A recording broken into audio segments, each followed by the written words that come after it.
Happy Sunday, everybody. This is RDTechy, and I've got techie tips for you, showing you how to easily make YouTube thumbnails and make sure they pop.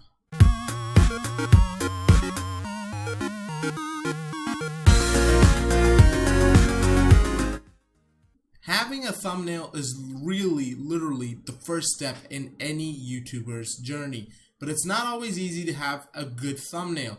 There's a simple formula I use. I have my templates, but the simple formula is that it needs to have some sort of contrast. The writing has to be in quite a bit of contrast to the background. So if you have a blue background, my writing will probably be in red and orange, maybe a mix of the two.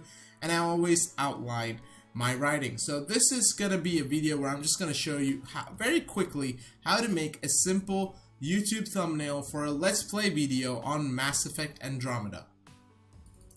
I'm going to open up Mass Effect Andromeda. There's a picture I just downloaded from Google. You can find different sizes. The size I would recommend to go for are big HD ones, so that if you want to make a 1280 720p thumbnail, you get to do that. And if you want to make a 1080p thumbnail, you can do that as well. I tend to just have 720p thumbnails, and it's served me quite well so far. But 1080p is good because if you have someone who's watching your videos on the TV and it's a 1080p TV and he's watching full screen and things like that, it helps in those cases. Now, once the thumbnail is up, what I do first and foremost is just make sure what the size is, and this is around 1024 to 576. That's a little too small for my liking, so I'm gonna start a new GIMP image, and I'm gonna put 1280 by 720. That's alright for me. I'm gonna put the fill with transparency because that's always easier for me to use and work with that. DPI resolution, that's all fine. I'll leave that empty. So now I'm gonna simply just take it up, copy this, Control C, or you can just click and drag and then go edit and copy. But Control C is a lot easier, so I just go Control C and then Control V, which will paste the image. Now I'm just gonna click the resize tool, the scale tool, and I'm just gonna do that. Now the best way to do it is to click that, make sure this is changed so that it keeps the aspect ratio, and then just increase it. That should do it. Now I'm just gonna make sure this is centered by clicking the positioning tool, and then click that and then make sure it's centered. Now with that, we have our background. Now what we need next is a font, a writing. So you can obviously download a lot of fonts, and I would recommend you download something from 1001 Fonts or DaFont. They're free. 1001 Fonts, you have a lot of commercially free fonts. The link to that is in the description, so if you want to check it out, go ahead. I am gonna be using a normal font, which is Speakeasy, which is a font I like. It's quite bulky, but it's good to have that sort of thickness and bold font when you're talking about writing big titles. So this is gonna be a Let's Play. So I'm gonna type out Let's Play. Play. And I'm gonna obviously have to make that a lot bigger. Now, the one thing I hate doing, sometimes I do still do it because it's necessary. I don't like writing coming over the picture, so I kind of like it like there, so it's away from the picture. It gives that sort of feeling like this was put together all by myself, which is obviously not the case because I did not make the wallpaper. I just simply used it. So once you have that and you have a font that you like, you're using it, you want to do the outlining and things like that. But first, I'm just gonna go and select the color I want. For this video, I'm gonna be using red because I think frankly it pops out quite well because it's got a blue tinge on the thing. So I'm gonna use red for that, and then path from text, like in the outline video, create a layer. I'm gonna call this outline, and then I'm gonna go image, go here from path. Not image, select from path, and then I'm gonna grow it. Now because it's a big font, a chunky font, and it has a bit of space between these letters, it'll let you grow the outline quite a bit, and you can grow it up to 4 or 3 or whatever you want. I usually stick to 1 or 2, so I'm gonna stick to 2 and see how that looks. that to me looks perfect, because if I do any higher, actually this bit will get kind of conjoined, and I don't like that. So this is nice. I'm gonna just leave the black outline on there, and I'm just gonna put that down there. So now we have our outline. So once we have our outline, again, what I'm gonna do is create a shadow like I did in the simple how-to tutorial I did a little while ago. Go to filters, go to lights and shadow, go to drop shadow. Now if you want to select the offsets, I've already done it. I've done a basic offset I like. I'm gonna put the blur radius a little bit higher. I'm gonna put the opacity a little bit higher, and I'm gonna uncheck allow resizing. I don't want it to displace the image. I always just uncheck allow resizing, and this will give you the shadow. Now it's already got a nice look. I like how it's going. What I'm gonna do is take it a little bit further and use another image like this example here, which I have downloaded, just kind of like lens flares. I'm gonna copy this image over to the background, and I'm gonna put that, and I'm gonna make that a new layer. Now obviously this kind of looks, you know, pointless. I mean, you have, I'm gonna actually leave that a little bit bigger than, because you have your image kind of buried. But what I'm gonna do is I'm gonna put that there. So now still doesn't make much sense. Now what you can do now is go to darken only. You can have sort of like this weird mishmash thing, or you go to multiply, or you go to overlay, and it gets that sort of sparky look. So now it has that sort of layer beneath it. It changes it from a typical wallpaper to something different, something a little bit more unique. I would recommend lowering the opacity of this to a little lower, so it's just barely visible and it doesn't dominate the colors like it is with this point, because this point it's a completely blue. It takes away all the contrast. Not a fan of that. So I put it down there, so there is some stuff going on, and there it adds a bit of tint to the image, but not too overpowering, which I think is important. So now, being a Let's Play, being a Let's Play, it's important to have a place for you to get your episode and type in your episode number. So again, I'm gonna start up go to the background, start up a text layer. I'm gonna just type it out here and go episode 1, right? So I'm just gonna again make that up here. Word of caution: word of advice rather, not so much caution. Do not put it on this side.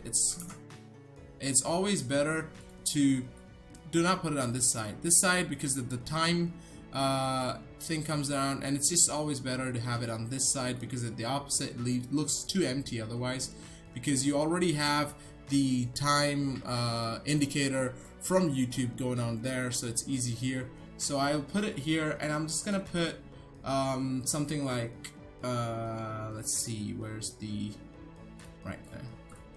I'm gonna again give this an outline and select a color, and I kind of want it to be different from this one, so I'm gonna try and give it sort of an orange or yellow. Yellow would work, I think, from this.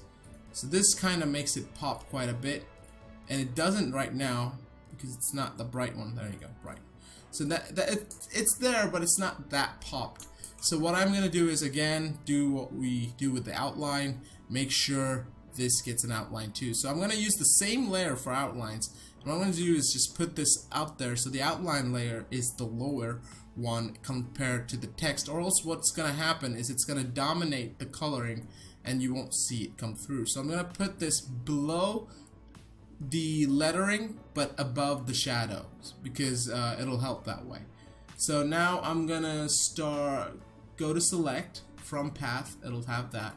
Select again, we'll go grow it, and we'll grow it by a couple of pixels. I think here we can actually afford to grow it by a little bit more, so I'm just gonna grow by a couple more. So that's like 4 pixels basically. And again, I am gonna put that as a black outline, so that will give you a pretty clear image of episode 1 there. So again, I'm gonna do something that I always like to do, which is make sure there's an outline, there's a drop shadow. So I'm gonna go, in this case, go from path from text, because we already have the outline on here, the drop shadow on here. Actually, I'm just gonna remove this drop shadow, click this, click alpha deselection, then go to drop shadow and just go repeat drop shadow because it's already there. It's gonna repeat it for both because the outline layer has both outlines. Now the next step that most people miss out, and something I didn't do initially, is adding your own branding. Because when it comes to having your own branding, it kind of sets your channel and your videos apart. It gives your channel and videos uniformity. Maybe someone else out there is using the same color combinations or fonts for Mass Effect Andromeda, but if you have your own branding on it, you won't have an issue with it looking similar or like a copy of someone else. So what I'm gonna do next is open up my own logo and then show you how I add my branding. So I've opened up my logo. This is a logo someone very close to me drew, and I really love the logo and it's really cool, and I'm just gonna copy that over. It's obviously a transparent PNG, so that it helps. I'm gonna paste it, but obviously I have to resize now because it's a little too big. I don't want my branding to be a dominant factor. Some people enjoy putting themselves in the game, so that makes sense too. Like someone would put their head on here, like as if they're looking back, or if they'd use an image of Shepard, or I forgot who the character is in this one. Whoever it is, they'll use the other Rider. Sorry, there you go. But they'll use the other side, and it will be like hit their face. You could do that. I could do that with this as well, but I choose to kind of do it to keep my logo intact. So what I do then is I create another layer. The importance of creating layers is that then you can change up the order. You don't have to worry about it being pasted to something, and then you have to undo a lot of mess, and it gets annoying and it's just messy. So always create layers. If it's something that you're putting on top of another image, unless you're damn sure that you're never gonna take that image anywhere else, that it's fine, the order, the way it is, make it a layer. And in fact, even if you're certain, just make it a layer, because it'll help you when it comes to, if you want to go down the line, if you want to just change it up, it'll help you a lot. So the next thing I'm going to do now is I'm going to start again. I'm going to create a new layer. I'm going to keep that transparent, and I'm going to just create a sort of a cross section here, and you can do that how little or big you want. So what I'm finding out now is this is quite big, so I'm gonna resize the image a little bit more to the corner, so then I don't have to take most of my thumbnail up with my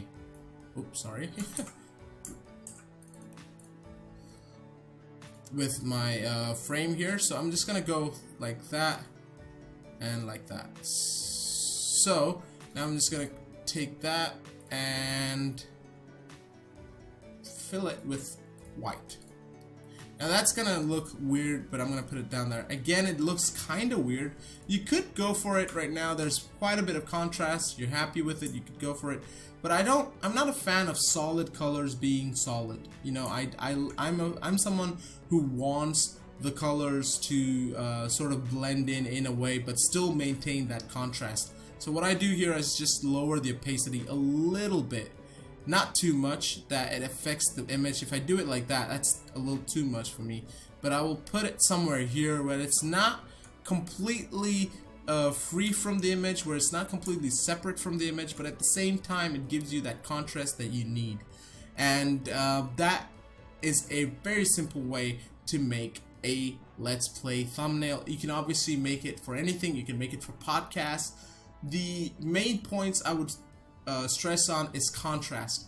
It's always best to have some contrast. It's always best to work with layers, have some depth into your image, and adding things like this abstract image over it, have an overlay on it. It helps quite a bit when it comes to differentiating it from the countless other thumbnails that people are gonna make. As an added bonus, I would say try and brand your thumbnails, because then it's definitely yours. It is unique. It gives all your videos a look of uniformity, and it just makes it so much better. Now if you want to take it one step further and make that lettering sort of a gradient finish, so that it's not just single color, I'm going to show you how to do that as well. All you need to do is go and select text to path, which is the same as going here and selecting path from text, right? So now we go to the new layer that I'm gonna create, which is gonna be called, not outline, it's gonna be called gradient. Now go to select and from path. Now you don't need to grow it this time because you don't want it to go over your outline. You just want the inner line to have a gradient. So then you select the gradient tool. I tend to select the FG to transparent because I want the red to be the same towards the end there. So what I do is I'll select a color I want. Let's go with orange. Bright orange, that's good, yeah. And if I want to just do that, I'll give you that look. And suddenly, it's not just there's a massive difference between this and this. I know it's stupid. I know it's so simple that it shouldn't make a difference, but when you have an image like this, it's flat. It has, the writing is kind of flat, and even though it has a shadow, it doesn't really pop out. But when you have an image like this, it definitely makes a difference. It kind of looks a little bit more professional, and it doesn't take any effort. It's very easy to do. You could do the same with numbers. Now if I want to do that, I'm going to go do the path. Oh, sorry. There you go. Click path from text. I'm going to create another layer. Where's new layer, new layer, new layer, new layer. And I'm going to go gradient 2. Again, transparency. And instead of orange, because it's yellow, I'm gonna go with sort of like green. I think that green is too, yeah. Right, let's try this. Oh, sorry. Gotta go select. Gotta select from path. And then again, make sure it's not the outline layer you're working with, it's just the text. You just drag it like that. So that now you have just like that. Or you go a little bit further, and then it just looks so much better. It looks so professional. The numbers actually pop out quite a bit. In my own thumbnails, I have a blue line going across here just to have that border differentiating. You don't need to do it. It's something I just did. There's ways to have it pop out so much more if you want to spend a lot of time on it. But this is a simple way to create a thumbnail. So next time you're doing a video and you're wondering, what should I do for thumbnails? Think about this video. So that's it for this video. It's a very simple, quick way to make thumbnails pop out a little bit more and being a little bit more creative when it comes to the writing and making sure that it looks a little professional. If you liked this video and thought it helped you, hit that like button. And if you didn't, tell me why in the comments and hit that dislike button. And in the same breath, if you have a question, ask in the comments and I'll try to answer it myself. And if I can't answer it, I will point you to the direction to someone who knows how to answer it. This is RDTechy. Thank you for watching this week's Techy Tips. There's a new episode of Indecent Exposure waiting for you on Tuesday. I'm very excited about that game. Till then, I will say goodbye and have an awesome day ahead.